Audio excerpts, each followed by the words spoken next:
Rudra Nagraj episode 21। Nagraj, अब बस अग्निलोक बचा है। हाँ, वही चलते हैं। हमें धरती पर अग्निलोक की खोज करनी होगी नागरानी। जी नागराज। नागराज, रुद्र, नागरानी मनसा अग्निलोक की खोज में आगे बढ़े जा रहे थे। नागराज, अग्निलोक में हमें किस नई चीज का सामना करना पड़ेगा? नागरानी, अब ये तो उस लोक में पहुंचकर ही पता चलेगा। नागराज, वहाँ देखिए, वहाँ नदी नारंगी दिख रही है। शायद वो अग्नि की नदी। हाँ नागरानी, वही अग्नि की नदी है। वहीं चलते हैं। अग्निलोक जाने का मार्ग हमें वहीं प्राप्त होगा। नागराज, रुद्र, नागरानी मनसा को अग्नि की नदी दिखाई देती है। नागराज, रुद्र, नागरानी मनसा अग्नि नदी के पास उतरते हैं। कुछ तो अजीब है यहाँ। ये नदी बहुत ही विचित्र है नागरानी। नागराज, अग्नि की नदी में हलचल शुरू होने लगी है हमारे यहाँ उतरते ही। ये खतरे का संकेत है नागराज। अचानक से अग्नि की नदी में बड़ी बड़ी अग्नि की लहरें उठने लगी। नागराज, रुद्र, नागरानी मनसा के ऊपर एक विशाल अग्नि की लहर गिरने ही वाली थी कि तभी एक बड़ा विशाल आदमी उनके सामने आया और उसने अपने कवच से नागराज और नागरानी को बचा लिया। हमारी जान बचाने के लिए शुक्रिया, पर तुम हो कौन? इसका आकार देखकर नागराज, हमें तो ये शैतान दिखाई दे रहा है। हमारा नाम देवा है। मैं आप दोनों को काफी समय से देख रहा था और हमें लगा शायद आप लोग खतरे से अनजान हैं, इसलिए आपको बचाने आ गया। हमें बचाने आए हो या हमें खाने आए हो? नहीं नहीं, पहले हमें लगा आप दोनों को अग्नि के राक्षस ने भेजा है हमें और हमारे परिवार को मारने, इसलिए आप दोनों पर नजर रखी थी हमने। पर जब अग्नि नदी ने आप पर हमला किया तो हम समझ गए कि आप लोग यहाँ नए हैं और खतरे से अनजान हैं, इसलिए हम आप दोनों की सहायता करने आ गए। तुमने हमारी जान बचाई, इससे ये तो साबित होता है कि तुम शैतान नहीं हो। हाँ बिल्कुल। लेकिन तुम्हारा आकार इतना विशाल क्यों है? रंग सांवला, त्वचा सख्त, ये सब तो शैतानों और राक्षसों के लक्षण हैं। हम ऐसे हैं क्योंकि हमारे पूर्वज ऐसे थे और अग्नि के करीब रहने के कारण हमारी त्वचा सख्त और काली हो गई है। हम ज्वालामुखी के पास रहते हैं, इसलिए ऐसे हैं। नागराज, हमें अब भी इनकी बातों पर यकीन नहीं हो रहा है। हमें पता है हम औरों से अलग दिखते हैं, बड़े हैं, विशाल हैं, काले हैं, सख्त चमड़ी।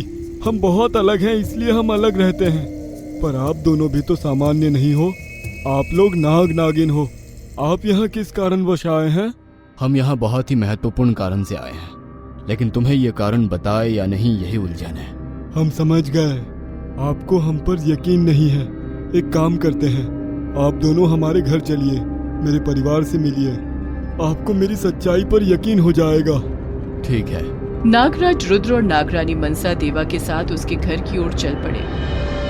तुम अपने परिवार के साथ कैसे रहते हो यहाँ? दूर दूर तक बंजर जमीन है और पानी का तो नामो निशान ही नहीं है। आपने सही बोला, यहाँ खाने पीने के लिए कुछ नहीं है। हर दिन लगता है आखिरी दिन है। 2 दिनों से मेरा परिवार कुछ नहीं खाया है। तुम्हारे लोग कहाँ हैं? क्या तुम्हारा परिवार यहाँ अकेले रहता है? नहीं नहीं, हमारे लोग थे, बहुत लोग थे, पर नदी का पानी जब अग्नि में बदल गया तो पानी के किनारे जितने भी घर थे, अग्नि ने सबको अपने चपेट में ले लिया। पता नहीं सबका क्या हुआ। तो फिर तुम्हारा घर कैसे बचा? कुछ लोगों के घर पानी से दूर थे, वो लोग बच गए, और जब यहाँ भूखमरी चालू हो गई तो कुछ लोग मर गए और कुछ लोग यहाँ से चले गए। अब बस मेरा परिवार ही यहाँ रहता है। तो तुम क्यों नहीं गए यहाँ से? ये हमारे पूर्वजों की जमीन है। अगर इस जमीन ने हमें नहीं अपनाया तो हमें कोई नहीं अपनाएगा। जो लोग यहाँ से दूर गए हैं उन्हें भी लोग शैतान ही समझते होंगे। ना जाने वो जिंदा भी होंगे या नहीं। नागराज, रुद्र और नागरानी मनसा धीरे धीरे देवा की बातों पर यकीन कर रहे थे। जैसे उन दोनों ने देवा के बारे में सोचा था, देवा बिल्कुल वैसा नहीं था। तभी सामने की ओर से एक बच्चा भागते हुए देवा के पास आ रहा था, जो शरीर से काफी विशाल था। ये मेरा बेटा वाशु है। बाबा, ये कौन है? आपके मित्र हैं? हाँ हाँ, ये मेरे मित्र हैं। ये इतने छोटे क्यों हैं, पर अच्छे हैं। अभी मैं आपको बताता हूँ, आपके मित्र आए हैं। यही मेरा घर है। देवा का घर उसके शरीर की तरह ही बड़ा था। नागराज, रुद्र और नागरानी मनसा देवा के साथ उसके घर के भीतर आए। आइए आइए, ये मेरी पत्नी है। नमस्ते। आप दोनों को देखकर अच्छा लगा, बहुत दिन बाद किसी को देखा है। देवा की पत्नी छाया भी शरीर से विशाल थी। ये तीनों के तीनों विशाल थे। ये देखकर नागराज रुद्र और नागरानी मनसा को देवा की बातों पर यकीन हो गया। आपको आने में इतनी देर क्यों हो गई? हम दोनों कितने घबराए हुए थे। देवा को हमारी वजह से घर आने में इतनी देर हो गई। क्यों, क्या हुआ आप दोनों के साथ? अग्नि नदी ने हमें अपनी चपेट में लेने की कोशिश की। अगर देवा हमें नहीं बचाते तो हम दोनों जीवित नहीं होते। देवा, हम तुम्हारे आभारी हैं। आप दोनों कौन हो और यहाँ क्यों आए हो? बाबा, कुछ खाना मिला क्या? 2 दिन से कुछ नहीं खाया। वासु, तेरे बाबा ने 4 दिन से कुछ नहीं खाया है। ये सब छोड़ो। आप दोनों को यकीन हो गया है ना कि मैं शैतान नहीं हूँ।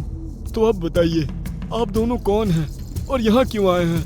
आराम से आराम से, पहले आप सबके लिए भोजन का प्रबंध करते हैं। नागराज रुद्र ने अपनी शक्ति से कमरे में पूरा अनाज भर दिया, साथ ही 56 भोग भी लगा दिए। ये देख देवा, छाया और वासु हैरत में पड़ गए। धन्यवाद, आपका बहुत बहुत धन्यवाद। अब तो बता दीजिए, आप दोनों कौन हैं? हम इच्छाधारी नाग नागिन हैं। इनका नाम नागराज रुद्र है और मैं नागरानी मनसा हूँ और हम यहाँ अग्नि लोक के राजा से युद्ध करने आए हैं। देवा ये बात सुनकर दंग रह गया। मुझे यकीन था कि कोई ना कोई आएगा हमें बचाने। बाबा, मुझे बहुत भूख लगी है, क्या मैं ये खा लूं? हाँ हाँ, खाओ, सब आपके लिए ही है बेटा। वासु भोजन करने लगा। मजा आ गया, महीनों बाद पेट भर के खाना मिला। अब तो आराम से 6-7 दिन भूखा रह लूंगा। भूखा क्यों रहना, जितना तुम्हारा खाने का मन करे खाओ और आ जाएगा खाना। बोलते ही थाली अपने आप भर जाती है। इस बार देवा और छाया मिलकर खाते हैं। आप दोनों का बहुत बहुत शुक्रिया नागराज, नागरानी। दोनों ने भरपेट खाना खाया और फिर दोनों नागराज और नागरानी के पास आए। ज्यादातर लोग मेहमानों की सेवा करते हैं, उन्हें पकवान खिलाते हैं, पर यहाँ आप हमारे मेहमान होकर हमें खाना खिला रहे हैं। धन्यवाद, बहुत बहुत धन्यवाद। अब आप दोनों क्या करने वाले हो? हमें ज्वालामुखी के अंदर जाना है, वो भी बिना जले। देवा और छाया एक दूसरे का मुख देखते हैं। शायद हम आपकी कुछ मदद कर सके। हमारे पूर्वज भी ज्वालामुखी के अंदर जाते थे, वो भी बिना जले वापस लौट आते थे, गुप्त मार्ग से।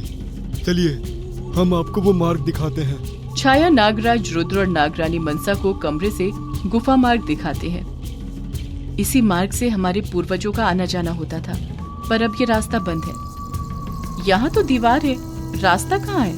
ये गुप्त मार्ग था, इसे बंद कर दिया गया है। नागरानी वहाँ देखिए, छोटा बिल है। मैं बिल के अंदर जाके देखता हूँ अंदर क्या है। नागराज रुद्र सांप का रूप लेकर बिल में चले जाते हैं। काफी देर हो जाती है, पर नागराज रुद्र वापस नहीं आते। कहीं नागराज को पकड़कर बंदी न बना लिया हो। शुभ शुभ बोला करो। नागराज को कुछ नहीं होगा, आप निश्चिंत रहिए।